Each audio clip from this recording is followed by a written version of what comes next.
that the Islamic State is making inroads into their country. Does this bother Pakistan, or do they say the more the merrier? It is, after all, the world's terror headquarters. But for a change, Islamabad looks concerned, and the world should be too. We'll tell you why. In the South China Sea, the Philippines is giving Beijing a taste of its own medicine. It is building permanent structures in disputed waters to checkmate China. In the Israel-Hamas war, what is the end game? Apparently, they want to send Gazans to Africa, and they're in talks with some countries. But will the world support this? Qatar supports terror groups, bribes Western lawmakers and FIFA officials, and gets away with everything. We'll tell you how. Also, how did Japan pull off the miraculous rescue of people on board the plane that exploded? What's holding up the India-UK trade deal? Why India doesn't even need it, but the UK needs a reality check? Why China wants to build an artificial sun? How artificial intelligence has helped us find a new class of antibiotics for the first time in 60 years? And how do you deal with virtual rape? The UK is investigating a case on Metaverse. All this and more coming up. The headlines first.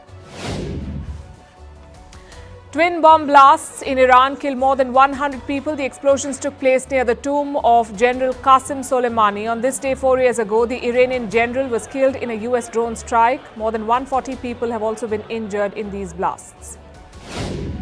Is the Gaza war escalating into a regional conflict? Israel strikes another neighbor. Its second attack in as many days. A drone strike in Beirut kills Hamas's deputy chief Saleh al-Aruri. It comes a day after Israel launched airstrikes in Syria. European Union sanctions Russia's largest diamond producer. The state-run Alrosa is the world's largest diamond mining company. It accounts for 90% of Russia's diamond production. So far, the Russian economy has been able to adapt to Western sanctions. Another day, another strike by doctors in England. Junior doctors are on a 6-day walkout over pay dispute. It's the longest strike in the history of Britain's National Health Service. Since March 2023, junior doctors have been on strike numerous times. Harvard President Claudine Gay resigns. Gay was under fire over her response to anti-Semitism on campus. She's also been accused of plagiarism. Gay, who took charge in July last year, was Harvard's first black president. And India will launch a communication satellite on Elon Musk's SpaceX rocket. The GSAT-20 satellite launch will be ISRO's first with the Falcon 9. The launch will take place later this year.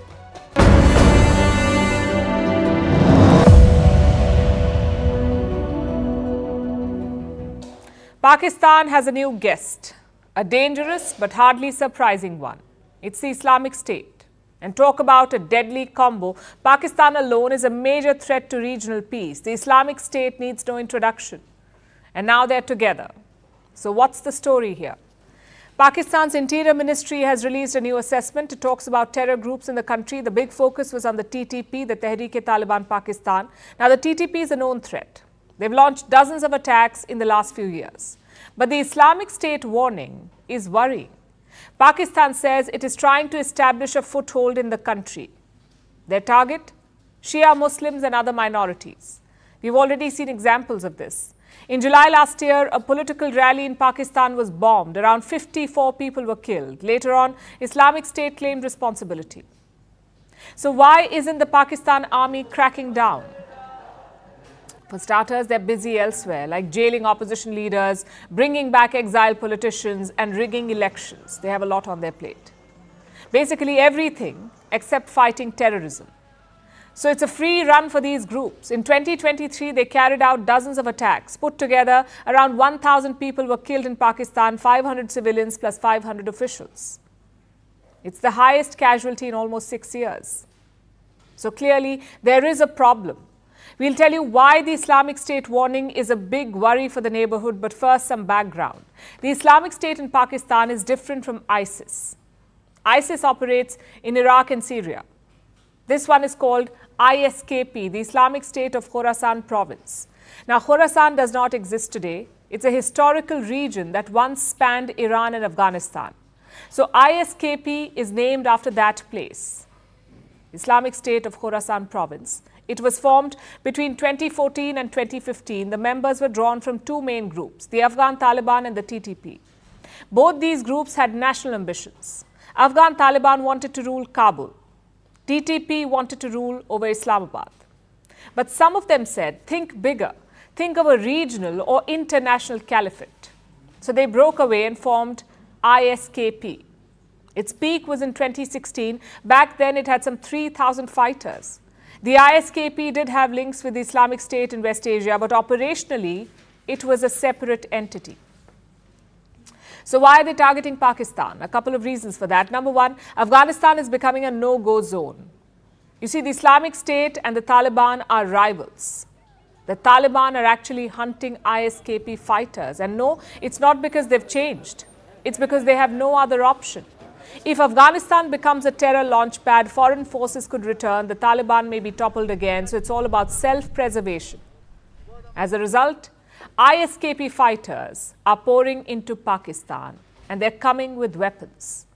The US abandoned a lot of hardware when they left Kabul. Things like guns, ammunition, and night vision goggles, they left all of it. The United Nations says ISKP is using those same weapons that the Americans left behind. Reason number two, Pakistan's reluctance to hit back. Since 2022, terror attacks have increased 93% in border regions, a 93% spike. Soldiers are regularly targeted in Pakistan, like last month in Khyber Pakhtunkhwa, a suicide bombing killed 23 soldiers. Yet the army is almost hesitant to hit back. They've chosen other tactics, like fencing the Afghan border and deporting millions of Afghans back to their home. The question is why? Why not fight fire with fire? Because of Pakistan's long-standing policy. According to them, there is good and bad terrorism. If they crack down on the TTP, it helps the ISKP. If they crack down on the ISKP, it helps the TTP. Because these groups are rivals. So I guess Pakistan is caught in its own trap. They spent years choosing which terrorists to support. Now it's all coming back to haunt them. But how should the world see it? Well, the West is caught in a bind. They don't really care about the TTP. As far as Washington is concerned, the TTP only has ambitions inside Pakistan. But the Islamic State is a different ballgame. We are talking about a group with global ambitions, a group that targets the West. So the rise of the ISKP will worry them, should worry them. Same for the neighborhood. In 2022, the ISKP claimed 2 attacks in India, bomb blasts in Coimbatore and Mangaluru. Last year, an ISKP module was busted in the state of Gujarat. 5 Indians tried to join the group in Afghanistan. So the threat is real. And why just India? Other neighbors have also felt the heat, like the 2019 Easter bombing in Sri Lanka or the 2016 Dhaka attack. Both were claimed by the Islamic State. So it's a problem that affects the entire region. With the right intentions, Pakistan can end this threat. But right intentions are not Pakistan's strong suit.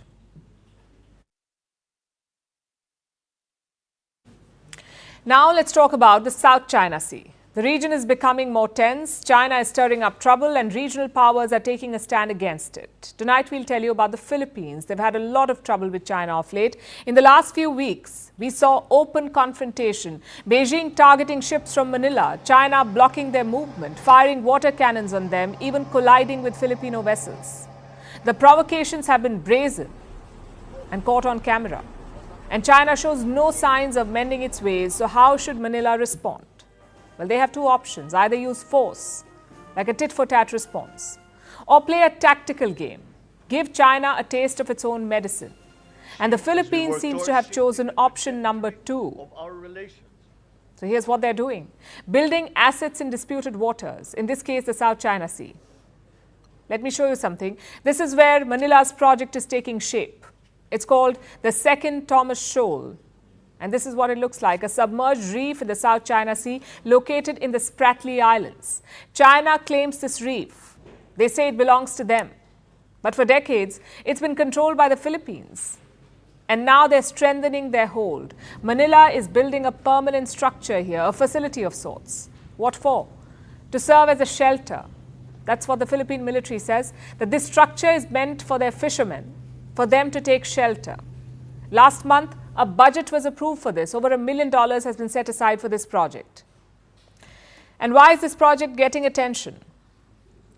Because of a broken ship, the BRP Sierra Madre. The ship is marooned on the Second Thomas Shoal. It is a rusting piece of junk, but an important asset for the Philippines. This shipwreck is effectively a military base. It serves as a marker for Manila, also an observation post for its marines. The Philippines deploys a handful of soldiers here. They keep an eye on the Chinese and they assert Manila's control on the island. If these marines withdraw, Manila could lose rights over the reef. So their presence is necessary. And a new structure will only help them to reinforce their territorial claims and to establish a more robust presence. Last month, Ferdinand Marcos took a vow. He's the president of the Philippines, Ferdinand Marcos, and he said he won't give in to Chinese coercion. We shall continue to assert our rights in accordance with the Philippine Constitution and international law. The recent incidents involving no less than our AFP Chief of Staff is worrisome. Yes, but it is a proud demonstration of Filipino courage against coercion and our firm resolve to protect, preserve, and uphold our territorial integrity. China, of course, doesn't like that, so it's trying to create roadblocks. The Chinese Navy is blocking resupply missions. The Marines on the shipwreck need food, so Manila sends them special ships with food items and other supplies. They keep sending those. And China repeatedly blocks these deliveries. In the past, the Marines have run out of food. They've been forced to catch fish from the sea to survive. China has also stepped up its patrols. The Chinese Navy is more active in these waters. They've installed what they call a floating barrier just to stop the Philippine ships. And these actions come with a warning. Listen to this. China is always committed to resolving differences through dialogue and consultation and making joint efforts to maintain maritime stability, but we will not turn a blind eye to the Philippines' repeated provocations and harassment. So the tensions are clearly rising. A few months ago, the Philippine Coast Guard suspended a hotline with China. Despite Chinese threats, they continue to sail near the shoal.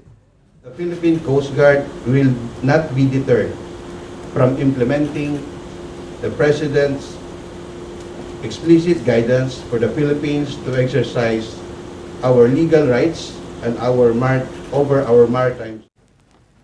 Filipino lawmakers want stronger action. They want more permanent structures and greater cooperation with the U.S. And it's all happening now. This week, the Philippine and U.S. militaries began a drill, their second one in less than 2 months. It's a 2-day exercise in the South China Sea. Both sides are also conducting joint patrols. 2 weeks ago, the Philippines held a drill with India as well, a maritime partnership exercise. An Indian warship sailed to the West Philippine Sea. Again, this is part of the South China Sea. And Beijing criticized this joint exercise between India and the Philippines. But Manila has disregarded these objections. It is mobilizing allies, asserting its claims, and confronting China head-on. Now let's turn to Israel. Prime Minister Benjamin Netanyahu has a lot to say about the war in Gaza. Every day he has a warning to Hamas or Hezbollah or Iran. But here's what he doesn't talk about. What happens after the war? Who rules Gaza?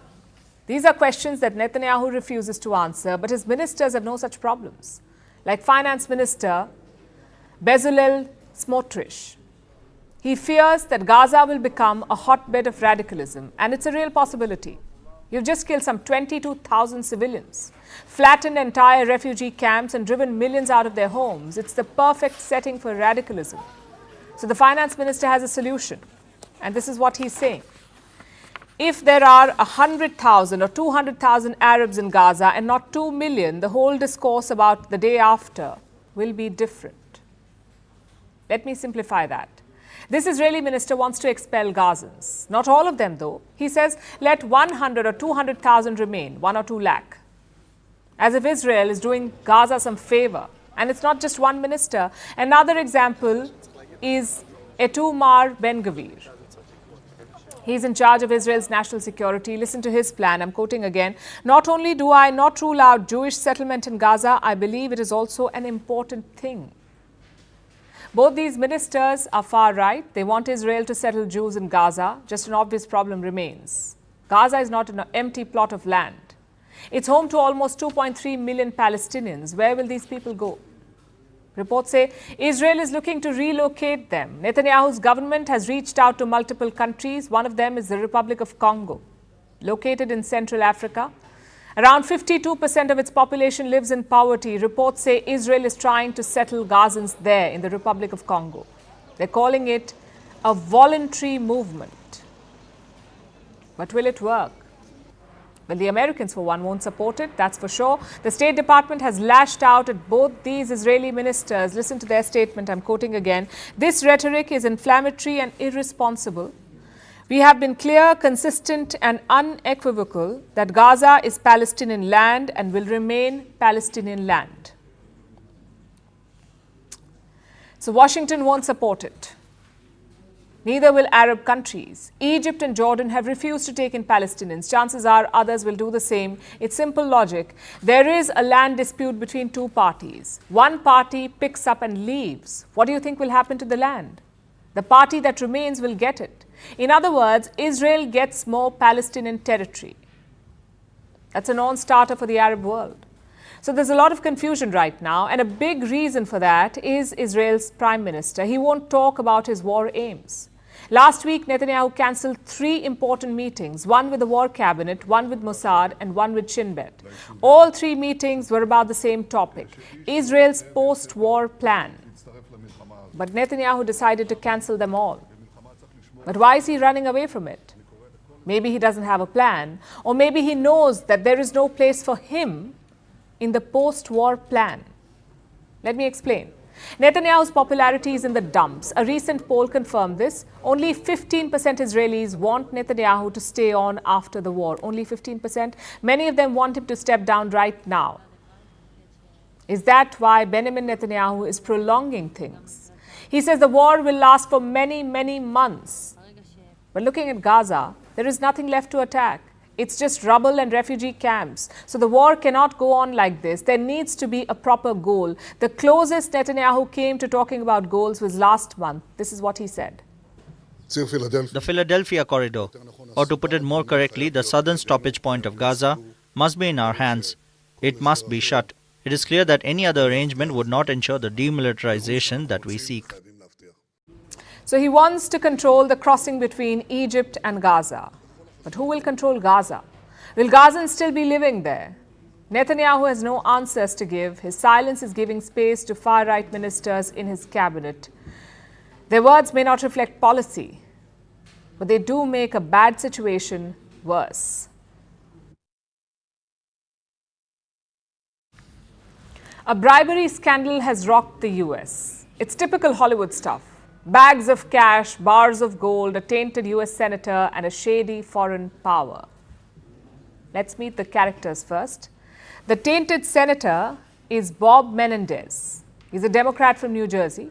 In 2022, he was accused of helping the Egyptian government. Menendez pleaded not guilty, but now more charges have emerged, and this time they involve Qatar. Now, the details are very interesting. When US officials raided the senator's home, they found a lot, almost $500,000 in cash, 13 bars of gold, and a Mercedes convertible car, all bought with bribe money. But bribe for what? Menendez was sort of on Qatar's payroll. He had good ties with companies linked to the regime in Doha, so he used those ties to set up meetings, to organize negotiations, and also to secure investments. Basically, Menendez was like an agent for Qatar. He was their man in Washington. Of course, the senator denies this. He's yet to resign as a lawmaker. In fact, forget resignation. He could run for re-election if not convicted. But this story is not about Menendez. He's just another politician on someone's payroll. Nothing new there. Instead, let's look at Qatar. They seem to have a knack for bribery. In December 2022, European officials raided 19 locations, all of them in Belgium and Italy. 8 people were arrested in one day. Some $1.6 million were recovered from them. It was soon called Qatar Gate. The face of the scandal was Eva Kaili. She's a European Union lawmaker from Greece, also a former president of the European Parliament. She and others were accused of taking bribes from Qatar. In return, they influenced policy. Whether it's voting in favor of Doha or making speeches or simply doing good PR, the whole thing came to light in 2022. It's been more than 1 year. Guess how many people have been convicted so far? 0. In fact, Eva Kaili is still in parliament. Something similar happened at FIFA, the global footballing body, FIFA. US officials say Qatar bribed its way to the World Cup, and documents support this. Doha paid around $330 million to multiple FIFA officials. This happened in late 2010. In return, these officials supported Qatar as host. It's a feature of Doha's foreign policy. Can't muscle your way to influence? Just buy it. I mean both legally and illegally. Take London, for example. The joke is that Qatar owns half of the city. Harrods, the Shard skyscraper, Canary Wharf, part of the Heathrow Airport, all of it has been bought up by Qatar. Same in Paris. The city's biggest football club is PSG. Guess who owns it? Qatar's rulers. So the policy is quite clear. Use oil and gas money to buy influence abroad. And if money fails, then fall back on Uncle Sam. Reports say Doha and Washington have secretly renewed a key deal. It allows the US to use a military base in Qatar, the Al Udeid base. And it's not just any other military facility. Al Udeid is the largest US base in West Asia. And don't forget, Qatar is also a major non-NATO ally. Plus, since the war in Ukraine, they've taken up a new role, that of energy supplier. Europe has stopped buying gas from Russia. Instead, they're buying it from Qatar and the US. France and the Netherlands have signed a deal with Doha. It allows them to buy Qatari gas for 27 years. What does that tell you? That the West sees Qatar as a long-term partner, which gives Doha a free pass, whether it's for bribing officials at FIFA or giving gold bars to American senators or wads of cash to European lawmakers. It's a dangerous game, though, because the same Qatar has a different side, one that cozies up to terror groups. They've supported the likes of the Muslim Brotherhood and Hamas. But the West doesn't care. Bribes, terrorism, human rights. Qatar faces no pushback.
I'll start our next story with a question. How many times have you paid attention to safety guidelines on a plane?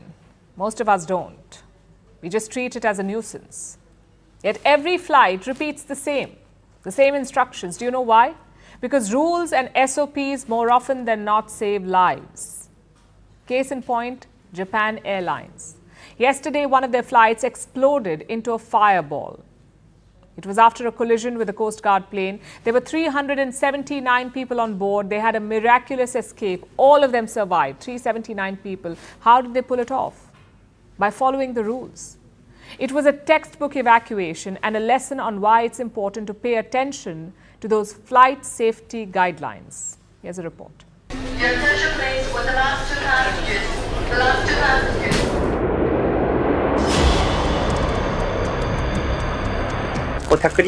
At landing, I felt strong shaking, and when I looked at the window, I saw sparks flying and burning. Even though I heard screams, mostly people were calm and did not stand up from their seats, but kept sitting and waiting. Another slide came down in the back, so I used the backslide and escaped. On paper, it was a textbook evacuation. There was a runway incursion. The plane came to a standstill. Smoke started filling the cabin. Escape chutes were activated. And within minutes, people were out of the plane unhurt. It sounds too good to be true, but this is exactly what Japan Airlines achieved. On Tuesday, their Flight 516 collided with a Coast Guard plane as it landed. In just minutes, the plane turned into a fireball. But the passengers and crew escaped. All 379 of them. How? By following the rules. When you ride a plane, it shows the video about emergency escape. Now I indeed think that we should watch those videos carefully and keep that information in our head. When the collision happened, at first there was disbelief. The plane was speeding across the runway. There was fire, there was heat, and there was panic.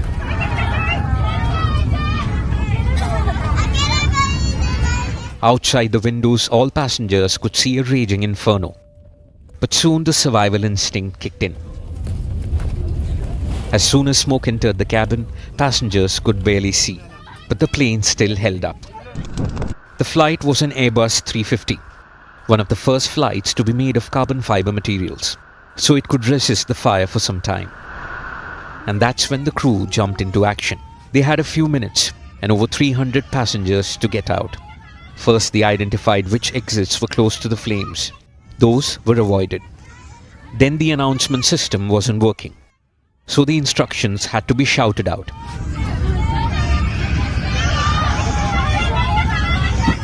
Only 3 inflatable slides could be used, but even then, they were not properly deployed. That's because of the jet's condition. But despite that, passengers started sliding off. I did smell a little bit of smoke, but I didn't see passengers panicking. We all got off the plane in about 5 minutes. No one rushed for their bags or any other luggage.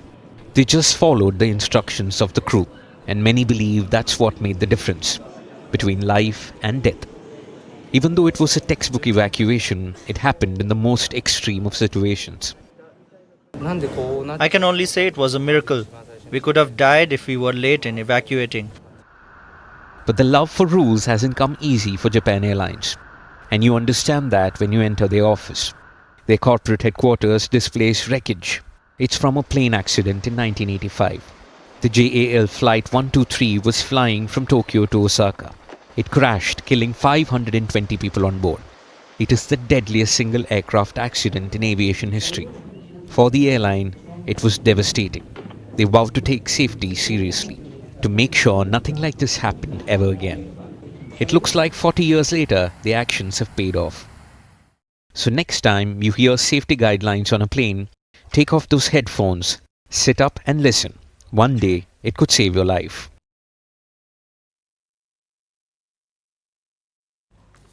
Now let's talk about the United Kingdom. A sinking economy is still masquerading as a great power. After the chaos of Brexit and rapid exits of 4 prime ministers, the UK is desperate for a win. And Prime Minister Rishi Sunak is betting on India.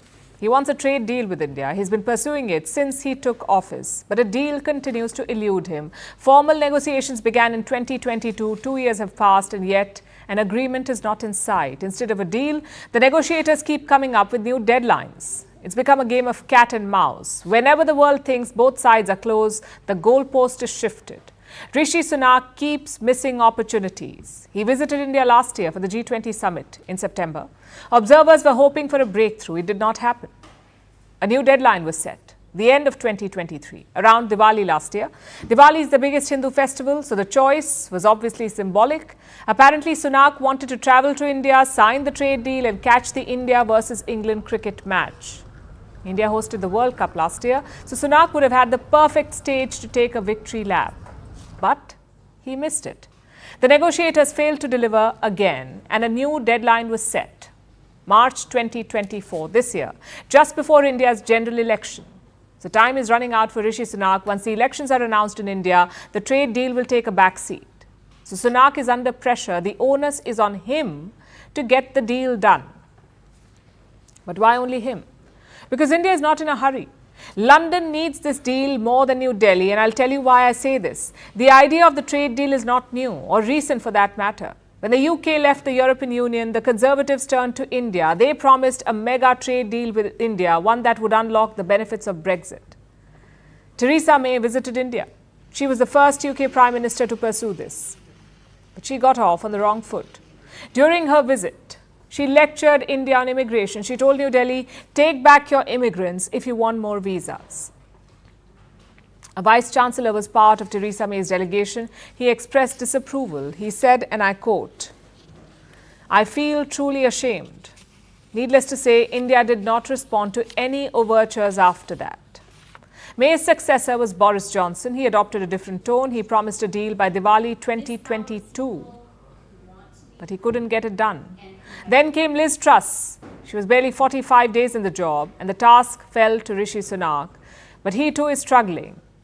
Now, for a moment, let's forget about these politicians. Let's talk about the potential deal.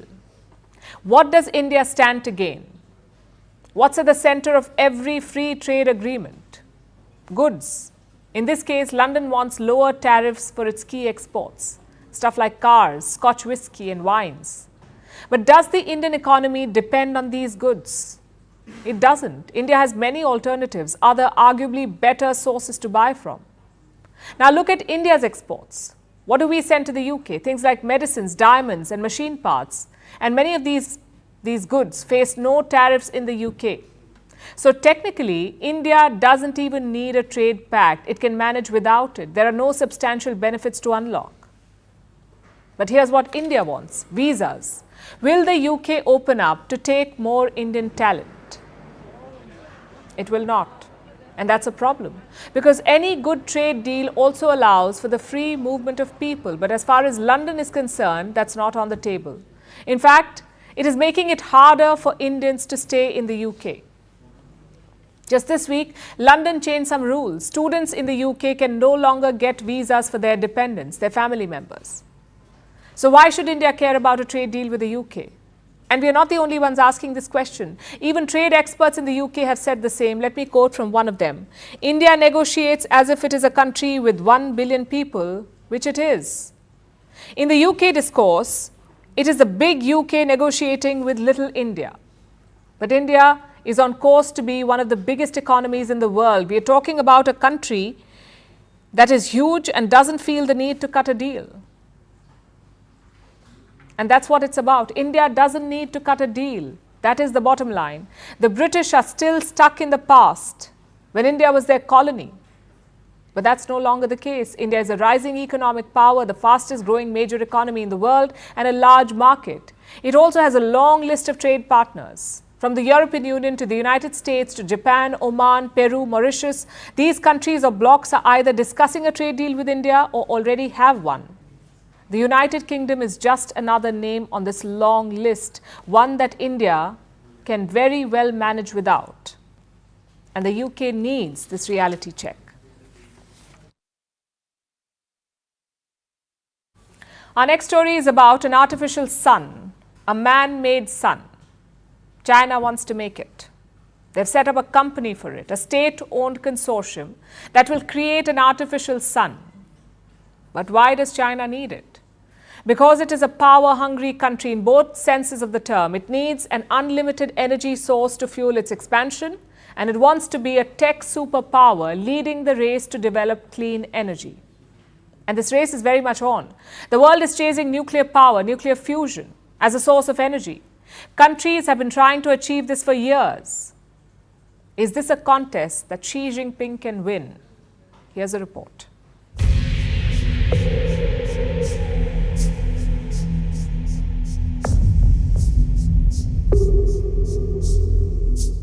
Nuclear fusion. It's the holy grail of nuclear energy. An idealistic technology that can be used to generate unlimited clean power. There will be no dangerous waste products, no cancer-causing fuels. The human race will be able to stop using coal, oil and gas and apparently live happily ever after. Of course, there's one small problem. No one has been able to achieve sustained, safe nuclear fusion yet. Humans have achieved fusion, of course, but the unsustained kind, known colloquially as thermonuclear hydrogen bombs. But if brought under control, that same energy can be harnessed for all our electricity needs. Scientists from all over the world have been working to achieve controlled nuclear fusion for decades. You have big international collaborative efforts towards this, like the 35-nation ITER project based in France. The US, the UK, EU, Russia, India, China, Japan, and a few others are working together on this project. They want to unlock the power of nuclear fusion at a facility in southern France, and then share this clean, unlimited nuclear power with the whole world. But even though so many countries are collaborating on this, it doesn't mean they aren't trying to figure it out on their own as well. The US, the UK and Japan all have advanced nuclear fusion projects of their own. But one of the most advanced players is China. For decades it has been trying to race ahead with nuclear fusion technology. And it took another step towards that last week. On December 29th, while most of the world was preparing to usher in the new year, China unveiled a new company, China Fusion Energy Inc. It's a consortium of about 25 state-owned companies and research institutes. It is headed by the China National Nuclear Corporation. A fund has also been set up to finance fusion experiments. Why this sudden consolidation? Is Beijing getting close to creating the coveted artificial sun? We can't be sure yet, but here's what we know so far. The Chinese have been working to achieve fusion for years through something called magnetic confinement technology. What's that?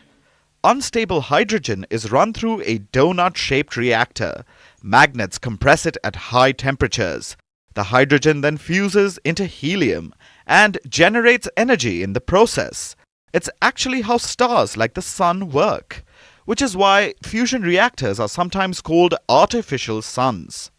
The magnetic fusion is the same method being tested at the International ITER site in France, but so far it's still in the experimental phase. No one has been able to sustain fusion for a long period of time. And that's the critical part. When enough fusion energy is generated, it will become self-sustaining. And that is when it can truly be considered an unlimited power source, a real artificial sun. Humans are still supposed to be a decade away from achieving this. But China is on the move now. It has designated nuclear fusion to be a national priority. Has Beijing discovered some secret it is keeping from the rest of the world? It would be on brand for China, so other countries should take note, especially if they don't want to get left in the dark.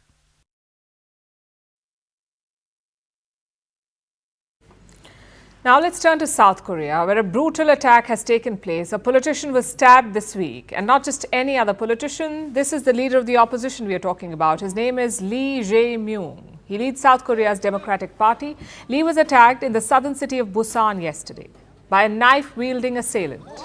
Lee was interacting with supporters and journalists when the attack took place. The assailant pretended to be one of his supporters. He approached the politician and asked for an autograph. And when he was close enough, he stabbed Lee in the neck. It happened so fast that Lee's security detail could not react in time. They subdued the attacker afterwards, but Lee was already on the ground. He was taken to a hospital in Busan for emergency treatment and then airlifted to the capital Seoul for a life-saving surgery. He survived. He's now recovering in the ICU. But what of the assailant? This is what the Busan police said. The identity of the suspect is a man born in 1957, and the exact circumstances of the crime are currently being investigated. The suspect is in his mid-60s. He's from the central city of Asan. The police raided his house today. He told them he'd planned the attack alone. He tried to kill the politician with a 13-centimeter knife. He says he bought the knife online. And this is everything that we know so far. The Busan police will set up a task force with a total of 68 people, headed by the investigation department, to conduct a thorough investigation. The attack has shaken South Korea's political establishment. Lee's political party is furious, and they issued a warning earlier today. Investigative agencies such as the police must be deeply aware of the seriousness of the case and conduct a strict and prompt investigation. If political considerations, reductions or attempts at distortion occur during the investigation process, we will not sit by idly. Why is he talking about political considerations? Because of who their leader is. I mentioned that Lee Jae-myung is the leader of South Korea's Democratic Party, but he's also one of the front-runners to become president. The election is in 2027, but he has a strong chance. He stood against current President Yoon Suk-yeol in the last election, that was in 2022, and he lost by a razor-thin margin. Just 0.7% of the votes separated Yoon and Lee. It was South Korea's closest election ever. The current president is barred from seeking re-election, which makes Lee an early front-runner for 2027. Lee will be 63 years old during the next election, in the prime of youth compared to presidential candidates in some other countries. So yesterday's knife attack could have reshaped the playing field. And this is another reason why South Korea's Democratic Party is furious. But this country is no stranger to political violence of this kind. In 2022, Lee's predecessor in the Democratic Party was also attacked, again by an elderly man. The assailant struck the politician on the head with a hammer. There was another incident in 2006. An opposition party leader at the time, Park Geun-hye, was also stabbed at a rally. She, of course, went on to become president a few years later. Yesterday's stabbing may even help Lee get votes in the next election, but these incidents need to stop. South Korea needs to fix its political violence problem. They've seen enough of it for a lifetime.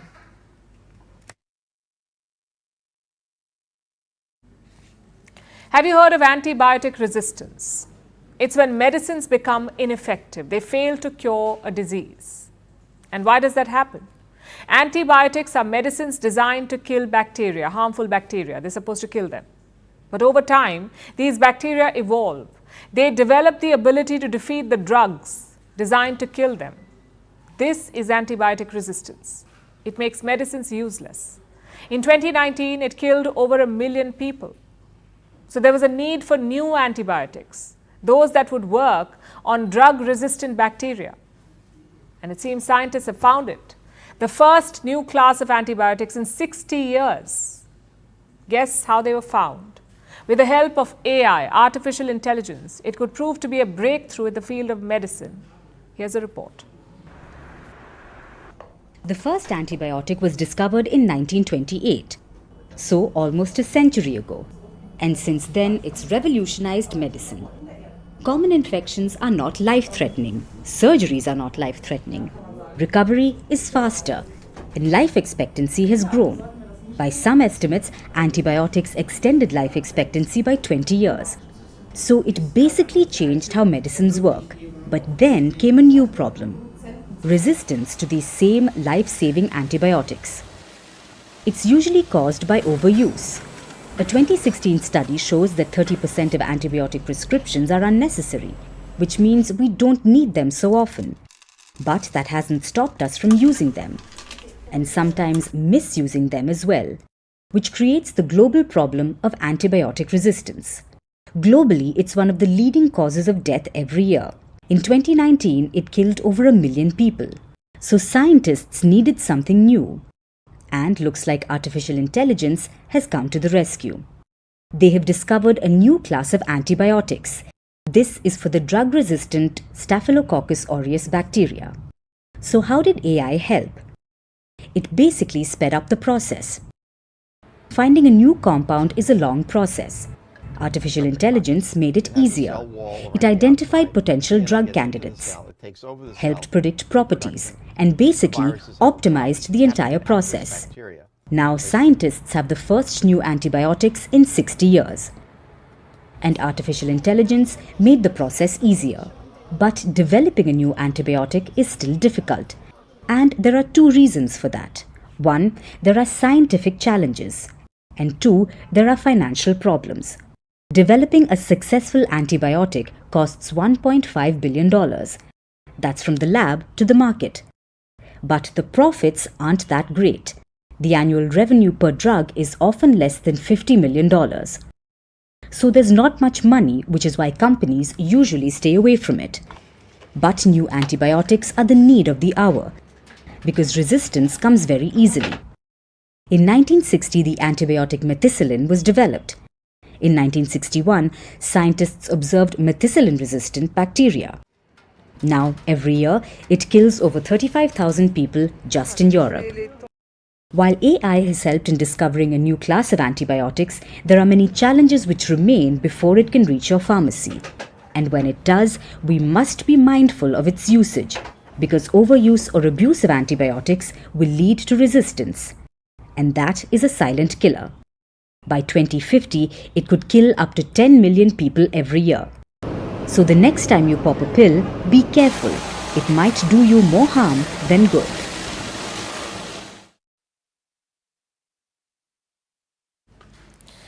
And our last story tonight comes from the UK, where a child was allegedly raped, not in the real world, but in the metaverse, meaning virtual reality or VR. Metaverse is a digital landscape where individuals can interact with each other, they can play games, work, buy virtual property, attend concerts, and apparently even grope people, abuse, harass, or rape them. That's what happened in the UK to a 16-year-old. She was playing a virtual reality game when her avatar or digital character was attacked. She was gang raped by online strangers. The child did not suffer physical harm because it wasn't an attack in the physical world, but she suffered nonetheless. Now, for anyone who's not experienced in the world of VR, it may not sound like very much. But that's the thing about metaverse. It feels overwhelmingly real. It is designed to be completely immersive. So the girl was not in real physical danger, but she suffered the psychological and emotional trauma of being raped. This is a landmark case. And for the first time ever, a virtual rape is under investigation, but there are complications here. Complications which are not limited to the UK, which apply to the whole world, to governments everywhere.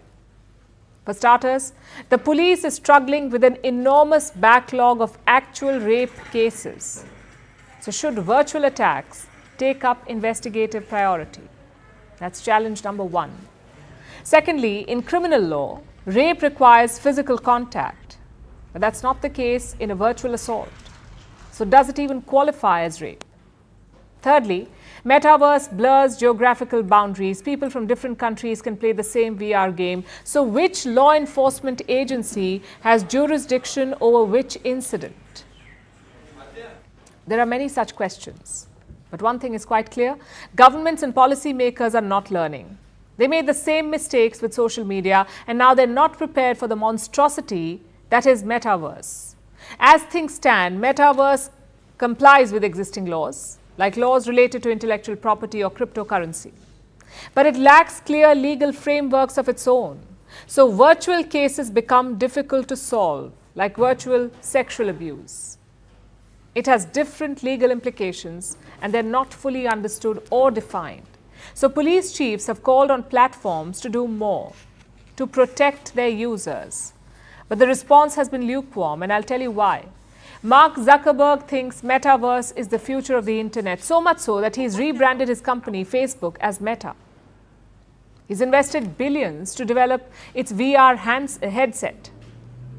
Now, Meta has responded to the UK case. It has said, and I'm quoting, "The kind of behavior described has no place on our platform, which is why for all users, we have an automatic protection called personal boundary." This behavior may have no place on the Meta platform, but it clearly exists. A number of sexual attacks have been reported on Horizon Worlds. That's Meta's VR game, Horizon Worlds. There have been complaints about the tool they mentioned, personal boundary. It's a tool. It sticks users in a protective bubble if they feel threatened. It stops players from interacting with other users, and it resembles casual victim blaming. This is the digital equivalent of telling people that if they don't want to get harassed, they should just stay home. It is old-fashioned misogyny repackaged for the digital age, and sexual abuse is only half of the problem here. Metaverse is being used by 400 million people worldwide. 400 million, 80% of them are children younger than 16. So millions of children can now visit virtual reality rooms where avatars simulate sex. They can visit virtual strip clubs. These are new avenues for cybercrime like virtual robbery, fraud, identity theft. And the laws we have today barely cover these acts because law is only playing catch up with technology. And tech giants continue to fuel these dangers because they make money out of it. Metaverse is lawless and free for all. Its only limits are the imagination. And it is not prepared for what it's creating.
And finally, it's time for Vantage Shots, images that tell the story. In India, a Namibian cheetah has given birth to 3 new cubs in the Kuno National Park. In the UK, Storm Henk wreaks havoc, battering the British coastline.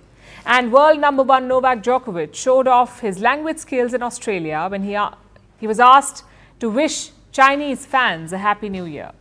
Finally, we're taking you back in history on this day. In 1924, the sarcophagus of boy King Tutankhamun was uncovered. Inside was a solid gold coffin that held the mummy of the Egyptian pharaoh. King Tut's mummy has been preserved for 3,000 years. It was discovered by a British archaeologist called Howard Carter and his team. We're leaving you on that note. Thanks for watching. We'll see you tomorrow.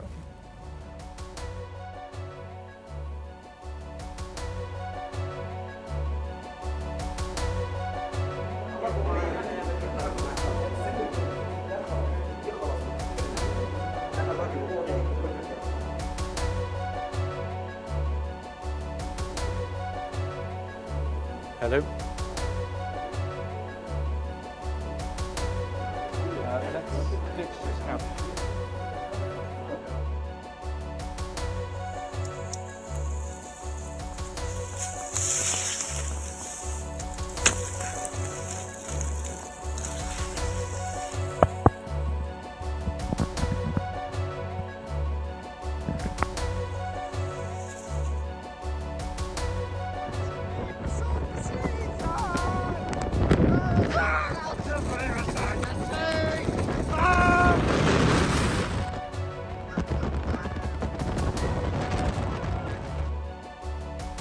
新年快乐！你好吗？谢谢你们的支持，为你成果，我的好榜样。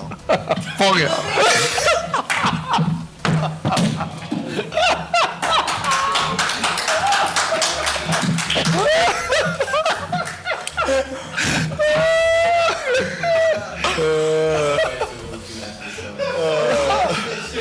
晓得，就是榜样。哦，那叫。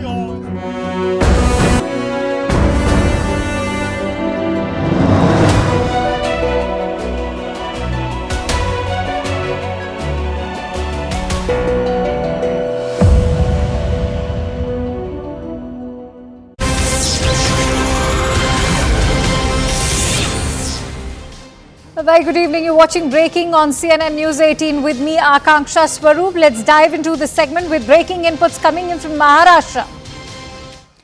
All right, we are learning